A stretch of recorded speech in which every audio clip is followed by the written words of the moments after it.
Bueno, vamos a hablar con un especialista que es Santiago Sáenz Valiente, que hace honor al apellido, ¿no? Por atendernos a nosotros. Claro. Santiago, ¿cómo está usted? Somos Claudio Slondik y Ari Paluch. Buen día.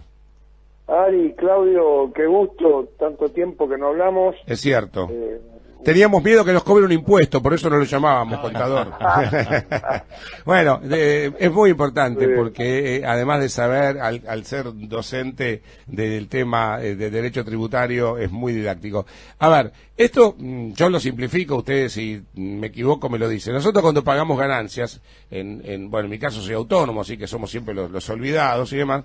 Pero sí. Bueno, pagamos ganancias y podemos ponernos contentos si hay alguna elevación del mínimo no imponible, que lo han retaseado tanto, ahora lo han elevado, pero de todos modos, bueno, después está el famoso tema de las escalas. Parecía que el gobierno por este año se iba a hacer el oso, el tema de las escalas. La presión sindical hizo que ayer, de una manera difusa, dicen algunos, Macri deslizara que el tema lo van a tratar este año. Claro, dijo que que lo antes posible el Congreso tome en su poder, digamos, el análisis y eventualmente los cambios en las escalas del impuesto a las ganancias. Pero el propio Ejecutivo no mandó ningún proyecto. Bueno, pero usted hoy señala en una muy buena nota en el Cronista que hay varias cuestiones a modificar para que esto empiece a ser mucho mejor para todos, ¿no? Sí, sin ninguna duda. A ver, una de las cuestiones muy importantes que hay que mencionar, me parece a mí, es que quede claro qué es el mínimo no imponible. Y vamos a las escalas, Ari, si te parece bien. Porque todo el mundo habla del mínimo no imponible, se habló que era bruto, que era neto. El mínimo no imponible no es ni bruto ni neto, es simplemente un valor que le debiera corresponder a todos los ciudadanos, por debajo del cual no tributa impuesto. Y ese valor es un valor presunto que debiera actualizarse en forma automática para no usarse como una herramienta de un manejo político, y ese valor lo que pretende, o lo que se supone, que su monto tendría que servir para cubrir vivienda, educación, alimentación, transporte, todo lo de la vida, de una vida digna de una persona. Eso lo podemos mensurar para que sea de actualización automática en salario mínimo vital y móvil. Hay quienes dicen debería ser el equivalente a 6, a 8. ¿Usted qué opina al respecto? Me parece perfecto. Ajá. Me parece perfecto. Creo que esto, digamos, es conceptualmente así, y esto le debiera corresponder a todos. Cuando existió la tabla de Machinea, se empezó a cercenar, se empezó a limitar para determinados ingresos más altos. Eso no era razonable en absoluto. Creo que todos tienen que tener derecho al mínimo no imponible. Y tendría que haber una igualdad de condiciones de mínimos para aquellos autónomos, que están registrados en ganancias, por supuesto, y aquellos que están en relación de dependencia. Esto no se comprende por qué se continúa con esta discriminación en favor de... A ver, para que nos quede claro, ¿qué pasa? A ver, Claudio, vamos a suponer que está en relación de dependencia, y acá mi compañero Silvio es autónomo. ¿Qué diferencia se está haciendo entre uno y el otro a la hora de pagar el impuesto a las ganancias? Bueno, enorme. El que es autónomo, sí. Claudio... sí, es Claudio, sí. Bueno, Claudio es autónomo, y supongamos que es soltero, sí, y feliz, y va a tener 7.000 pesos por mes de mínimo. Por encima de 7.000 pesos, lo que gane va a ir a la bendita tabla. ¿Sí? Esto es el autónomo. El autónomo, los primeros 7.000 son los únicos intocables. A partir de 7.000 ya empieza a estar incluido en esta tabla. Exactamente. ¿Y el que está en relación de dependencia y fuera soltero? 18.800 pesos. Claro, hay una diferencia sideral, ¿eh? Sí, absoluta, y además no tiene un justificativo, los dos son trabajadores de la misma manera. Los dos están solteros, son dos. ¿Y esto, hace cuántos años que está esta inequidad, que el autónomo se joroba mucho más que el que está en relación de dependencia? Mira, creo que por lo menos 15 años. 15 años, ese es uno de los temas que hay que tocar. El otro tema es, me dicen de los monotributistas, que hay que elevar el piso porque está muy bajo. Bueno, los monotributistas, hay una idea y proyectos dando vueltas de incrementarlo para los servicios a 800.000 pesos el límite máximo, Sí. que hoy está en 400.000. Ujú.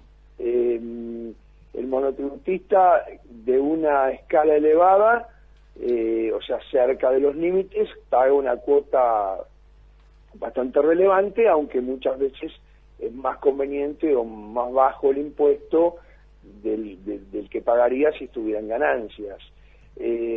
Hay sujetos que necesariamente tienen que inscribirse en ganancias porque su cliente se los exige, ¿no? Porque hay limitaciones a la deducción del gasto por parte de la factura de un monotributista. Y en el tema de las escalas porcentuales, el que más paga 35 y el que menos paga, ¿cuánto paga? 9. Y eso usted no lo modificaría, usted seguiría con escalas de 9 a 35, pero sí modificaría sobre qué monto se pagan las escalas. No. Yo creo que la cuestión es clara. Yo creo que la tabla, hoy hay infinitamente más cantidad de gente que paga impuestos a las ganancias de lo que pagaban hace 5 años o 7 años. Está clarísimo que hay que corregir la escala. No, eso hay que corregirlo y demás, pero por ejemplo, ¿el del 9 al 35% está bien o también modificaría usted los porcentuales? No, yo creo que podría llegar a un 40 como mucho, pero a un 40 para retribuciones realmente elevadas. Estamos hablando de 2,5 millones de pesos por año, por ejemplo, ¿no? O sea, usted no le pondría un techo en 35, el techo se lo pondría en 40 para ingresos excepcionales, hablamos en este caso de las personas, y el de 9% está bien ese piso. El 9% está bien ese piso. El problema es que hoy se llega, después de 120.000 pesos anuales, que son 10.000 pesos mensuales, ya se llega al 35%. El proyecto de Pichetto y el proyecto de Alcarrió, uno lo fija el límite en 600.000 y el otro en 400.000. Creo que sigue siendo poco. O sea, un tipo que ganaría 50.000 pesos por mes, tampoco debería pagar 35% de impuesto a las ganancias.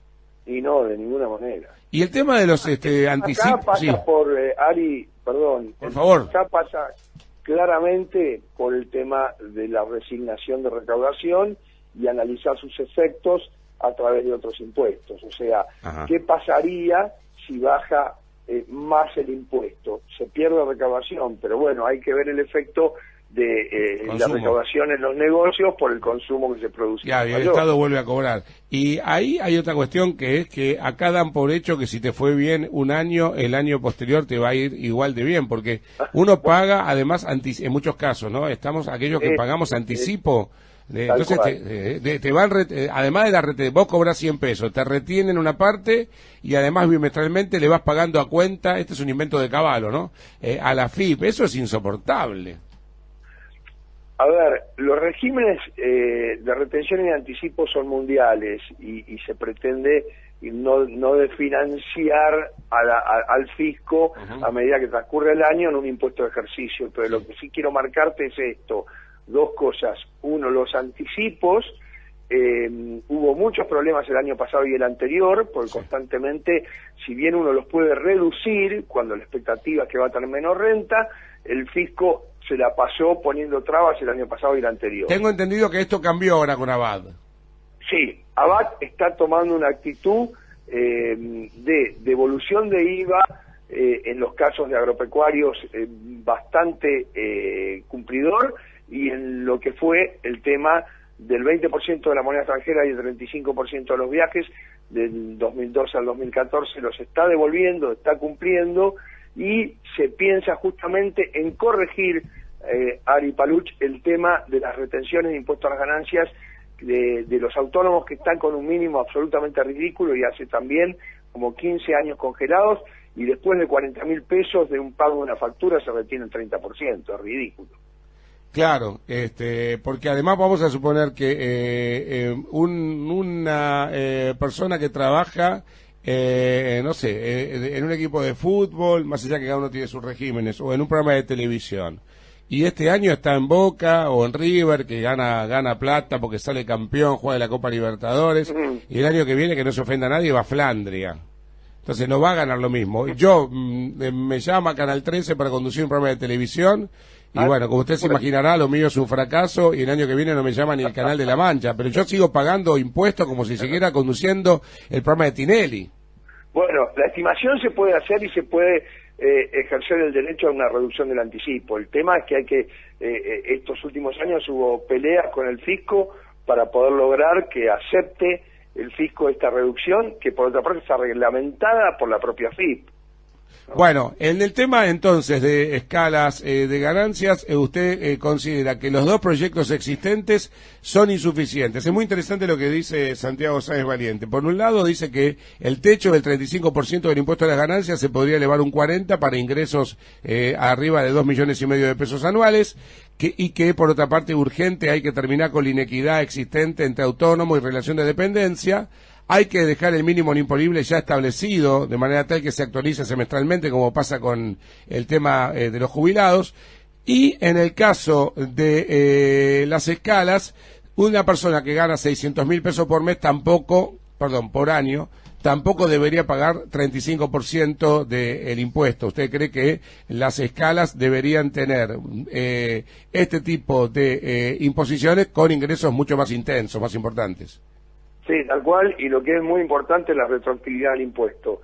El impuesto es un impuesto de ejercicio, es un impuesto anual, y ese es el tema. Cualquier modificación que se produzca, y la que ya se produjo de los mínimos, hace que se produzcan devoluciones de los periodos desde el mes de enero del 2016, y esto está provocando bastantes problemas en las empresas, porque son las empresas las que tienen que devolverle al empleado estos pagos cobrados en exceso en periodos anteriores, y hay empresas que tienen empleados con retribuciones altas, con lo cual y muchos empleados, con lo cual requiere una devolución de un monto importante que recién van a poder utilizar, compensar en periodos posteriores, y esto genera un costo financiero relevante para las empresas.